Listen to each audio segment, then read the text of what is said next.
আসসালামু আলাইকুম এভরিওয়ান, আমি নীলা কুকিং ব্লগ থেকে প্রতিদিনের মতো আজকে রান্নার ভিডিও নিয়ে আসা আপনাদের সামনে হাজির হয়েছি। আজকে আমি আমার পছন্দের খাবার সব রান্না করবো। প্রতিদিন দেখা যায় মেয়েদের খাবার রান্না করি, নাহলে হাজব্যান্ডের পছন্দের খাবার রান্না করি।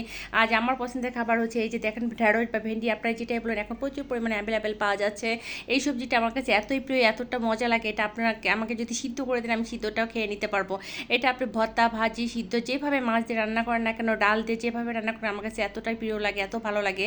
আর পেঁপেটা আমার খুব ভালো লাগে, সবজি ভালো লাগে, কিন্তু আমার বাসায় কেউ সবজি খায় না। এতে দেখেন আমি এই পেঁপেটা হচ্ছে চিংড়ি মাছ দিয়ে রান্না করবো। পেঁপে দেখবেন চিংড়ি মাছ দিয়ে রান্না করলে কিন্তু খুবই ভালো লাগে অন্য অন্য মাছের তুলনায়, কিংবা শিঙি মাছ দিয়ে রান্না করলে খুব ভালো লাগে। আর এখানে একটা ছোটো মাছ রান্না করে নিব। প্রথমে হচ্ছে আমি ভেন্ডিটা রান্না করে নেবো। ভেন্ডিটাকে হচ্ছে আমি ভেন্ডিটা কাতল মাছ দিয়ে রান্না করবো, যেহেতু কাতল মাছটা আমি লবণ, হলুদ, মরিচ হচ্ছে খুব ভালোভাবে মেখে নিয়েছি। একটু শুকনো মরিচে করে দিয়েছি যাতে দেখতে সুন্দর আসে, কালারটা এটা ভাজা পর এটা সুন্দর একটা কালার আসবে। এটা আমি হালকা একটু লাল কালার করে ভেজে নেবো। যখন এটা ভাজা হয়ে যাবে তখন এই তেলের মধ্যে হচ্ছে আমি ভেন্ডিটা হচ্ছে ভেজে নেবো। আপনারা কিন্তু সরাসরি মশলার মধ্যে কষা নিতে পারেন, কিন্তু আমার কাছে এইভাবে ভেন্ডিতে মাছ দিয়ে রান্না করলে বেশি ভালো লাগে। এখানে দেখেন ছোটো ঢেঁড়স যেগুলো সেগুলো আমি আস্ত রেখেছি, আর বড়গুলো 2 সাইজ করে নিয়েছি। নিয়ে আমি দেখেন এটা কালারটা যেমন এটা হাইটে অবশ্যই ভাজতে হবে, তাহলে কালারটা খুব সুন্দর থাকবে। এদিকে সিদ্ধ হয়ে যাবে, এদিকে সুন্দর একটা কালার আসবে, আবার এটা সফট হয়ে যাবে।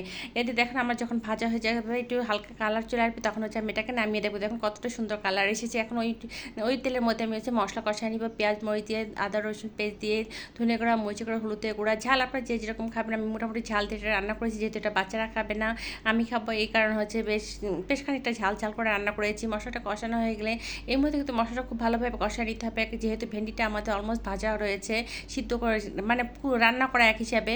এখন মশলাটার ভিতরে আমি খুব ভালোভাবে ভেন্ডিটা দিয়ে দিব, যেহেতু ভেন্ডিটা অর্ধেকই কুক করা। এর মধ্যে এখন আমি মাছটা দিয়ে একসাথে হচ্ছে কষাই নেব।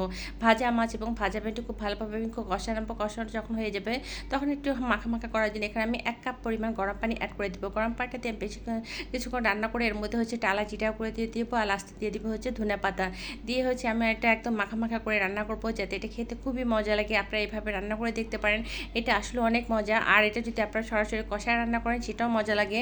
তবে কষায় রান্না করলে আমার কাছে মনে হয় যে ভেন্ডিটা বেশি পিছলা পিছলা থাকে, এটা এভাবে ভেজে রান্না করলে কিন্তু এই জিনিসটা থাকে না। দেখুন কতটা সুন্দর কালার এসেছে, কতটা লোভনীয় হয়েছে। এখন আমি তৈরি করে দেখাবো আপনাদেরকে পেঁপে দিয়ে হচ্ছে চিংড়ি মাছ।